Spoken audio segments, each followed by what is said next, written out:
안녕하세요. 한반도 건강 공동체 준비를 위한 건강 증진 행동 강의를 시작하겠습니다. 저는 신보경 강사입니다. 강의 목차는 다음과 같습니다. 건강 관리와 증진에 대한 경험과 교육은 한 개인의 생애 주기별 주관적 건강과 삶의 질을 결정짓는데 매우 밀접한 관계를 지니고 있습니다.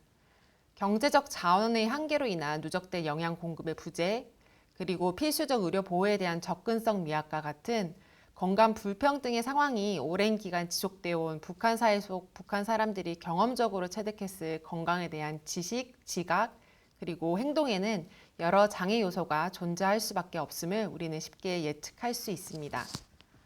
90년대 초 사회주의의 몰락과 함께 고난의 행군 시기를 경험하면서 북한이 내세웠던 무상의료 체계는 사실상 그 기능을 완전히 상실하게 되었고, 곧 환자가 받을 수 있는 의료 서비스의 질 역시도 의약품의 부족으로 함께 현저히 떨어졌습니다. 북한 보건의료 체계의 또 다른 특징 중 하나인 예방의학 체계 또한 사회주의 체제의 경쟁력이 점차 나빠지면서 국가의 인민에 대한 통제력이 약화되고, 그에 따라 예방의학적인 활동마저 낙후되기 시작하면서 전체적인 예방의학의 활동 결과가 나빠지게 됐습니다. 호담장 의사제가 이러한 예방의학적 활동을 주도적으로 역할해왔지만 그 기능이 약화되면서 일반 주민들은 구전으로 전해오는 민간요법 등에 의지한 채 사실상 현대의학적 의미에서의 예방활동은 미약한 실정이라고 볼 수 있습니다. 이러한 상황 속에서 금연이나 절주, 운동과 같은 건강 증진 행동에 대한 관리와 교육은 당연히 불충분한 사회라는 것을 우리는 알 수 있습니다. 이처럼 열악한 보건의료 체계와 현황 속에서 북한 사회 역시 고령화로 인한 전 세계적인 질병 부담의 증가에서 예외일 수는 없는 상황입니다. 지난 2004년에 북한은 65세 이상 인구가 전체 인구의 7% 이상인 고령화 사회에 이미 진입을 하였고, 2021년 기준에서는 65세 이상 인구가 14% 이상을 칭하는 고령 사회로 빠르게 진행 중에 있습니다. 이로 인해 북한 사회 역시 만성 질환으로 인한 질병의 부담이 꾸준히 증가하고 있는 추세입니다. 실제로 북한에서의 주요 사망 원인 1위가 심혈관 질환이 차지하고 있고, 보건의료 인프라가 취약한 상황과 맞물리면서 감염성 질환 문제와 만성 질환 문제가 중첩되어 나타내는 이중 질병 부담이 지속적으로 증가하고 있는 특징을 보입니다. 북한 이탈 주민의 건강을 살펴봤을 때에도 북한 사회에서 경험했던 지속된 빈곤으로 인한 대사의 취약성과 불규칙한 생활 습관 등으로 인해 비만과 대사 질환이 증가하고 있어 건강한 생활 습관을 위한 교육과 지원이 필요한 상황임은 분명합니다. 이들이 건강한 생활 습관을 어느 정도 가지고 있는지를 파악하고 개선하려는 노력은 향후 한반도 건강 공동체의 준비를 위한 1차 의료 체계 구축에 있어 기본 토대가 될 것이기 때문에 우리는 이 부분을 중요하게 인식해야 할 필요가 있습니다. 이러한 맥락에서 다음과 같은 분야별 건강 증진 행동에 대한 현황과 필요 준비에 대해서 살펴보도록 하겠습니다. 첫 번째로 살펴볼 건강 증진 행동은 금연입니다. 북한은 흡연율을 상당히 높은 것으로 알려져 있는데요. 저소득층에서 흡연율이 높게 나타나는 남한에 비해서 북한은 경제적 수준이나 사회적 지위와 상관없이 흡연율이 높게 나타나는데, 이는 담배를 선물로 주고받거나 혹은 담배를 직접 재배하는 등 담배 접근성 자체가 높은 문화가 큰 영향을 끼치는 것으로 보입니다. 북한 사회는 여전히 가부장적으로 담배 역시 남성들만의 기호식품으로 인지되는 경향이 높아 이러한 여성들의 흡연율이 0%로 보고되고 있기는 합니다만, 사실 이는 정확한 수치라 볼 수는 없을 것입니다. 북한 당국 또한 이러한 높은 흡연율을 낮추기 위해서 지난 2005년에 담배 규제 정책인 담배 통제법을 도입해서 다양한 사회적 금연 활동을 확대하고는 있지만, 실질적인 현장 적용에는 한계가 있는 것으로 알려져 있습니다. 곧 금연에 대한 중요성 인식이 저조하고 금연을 위한 보건의료 지원 시스템 또한 아직 취약한 상태임을 우리는 알 수 있습니다. 이는 남한 사회에 정착한 남성 북한 이탈 주민들의 높은 흡연율에서 다시 한번 확인을 할 수가 있습니다. 북한 이탈 주민 청소년들 또한 매우 어린 나이에 흡연을 시작하는 등 스스로 금연을 유도하기가 쉽지 않을 것으로 보이기 때문에 담배 사용 장애, 니코틴 의존성, 그리고 중독 및 금단 증상 관리 등과 같은 중재 프로그램 등의 지원이 일반적 금연 규제 정책과 함께 이루어져야 할 필요가 있습니다. 또한 흡연으로 기인할 수 있는 다양한 합병증의 조기 발견을 위한 건강검진 프로그램을 제공하는 것을 통해서 한반도 건강공동체 형성 과정에 있어 우리가 우선적으로 중요하게 생각해야 될 부분일 것입니다.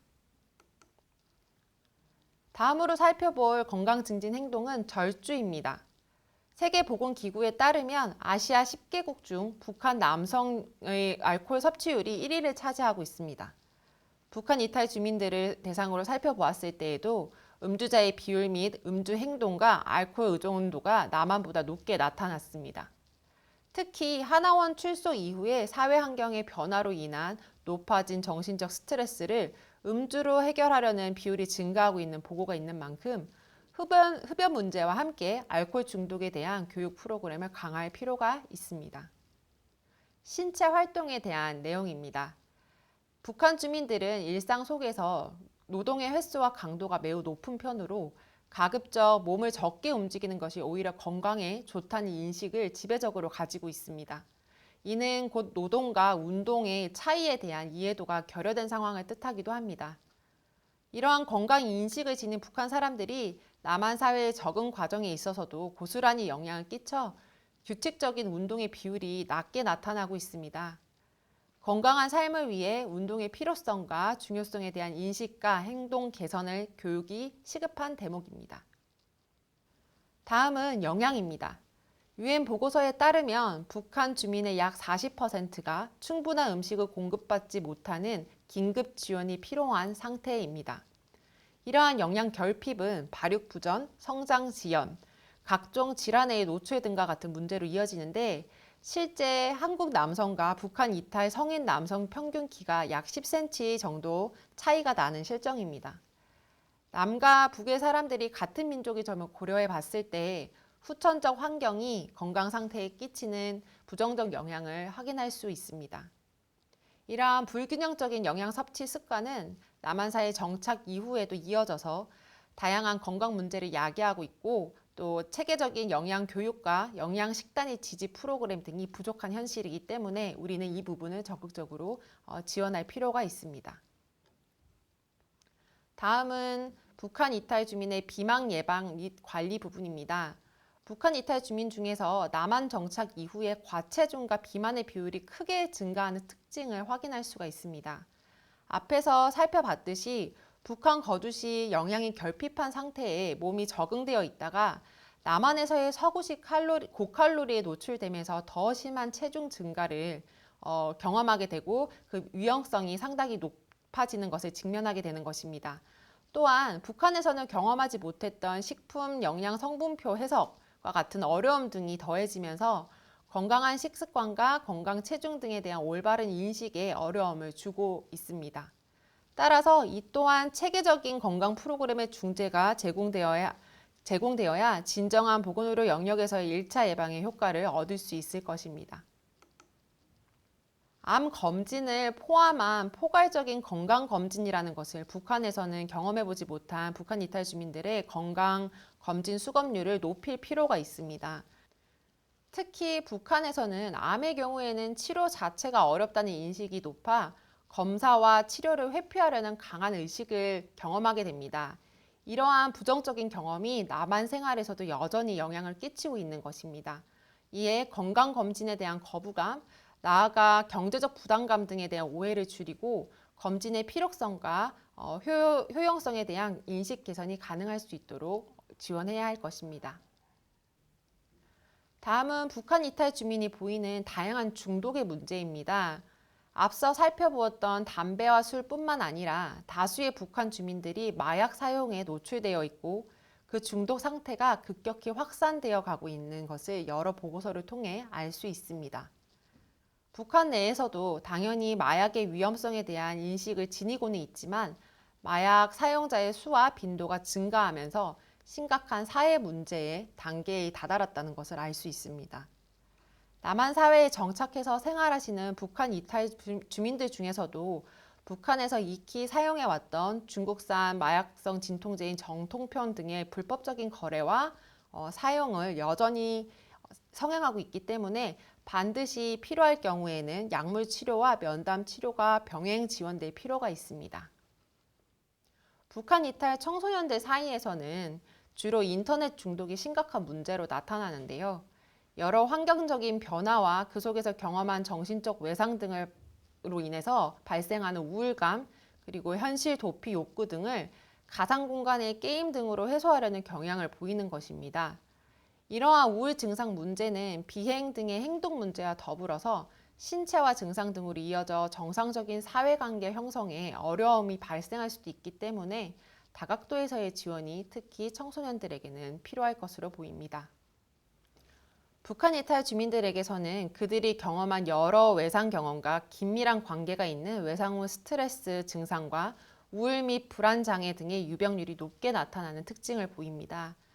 그러한 스트레스 상태는 일상생활에도 상당히 부정적 영향을 끼치게 될 것인데요. 전문가의 개입을 통한 치료와 중재가 당연히 필요한 부분이긴 하지만 개인 스스로가 보다 쉽게 배우고 익혀 생활 속에서 적용하고 예방할 수 있는 스트레스 관리 방법을 제공하는 것 또한 중요한 일이 될 것입니다. 대표적인 예로 마음 챙김 훈련을 기반한 근육이완, 바디 스캔 등을 예로 들 수 있습니다. 지금까지 북한 이탈 주민을 통해 살펴본 건강행동 현황의 이해는 향후 한반도 건강공동체 구성 이후에 보건의료 시스템 구축 방향을 설정하고 대안을 마련하는 데 중요한 경험이 될 것입니다. 건강 증진 행위 관련 요소를 찾아 효율적으로 중재하고 사회적 지지 체계를 구축하는 일은 미래를 대비하는 데 필수적인 과제이기 때문입니다. 나아가 지역사회 주민들의 참여와 거버넌스 역량 강화 지원 체계의 구축을 통해 향후 남북 주민의 건강 형평성을 유지할 수 있는 방향 역시 모색되어야 할 것입니다. 이는 곧 남북한 주민들의 건강 행동을 이끌어 나갈 수 있는 사회 통합의 기틀이 마련되는 일일 것입니다.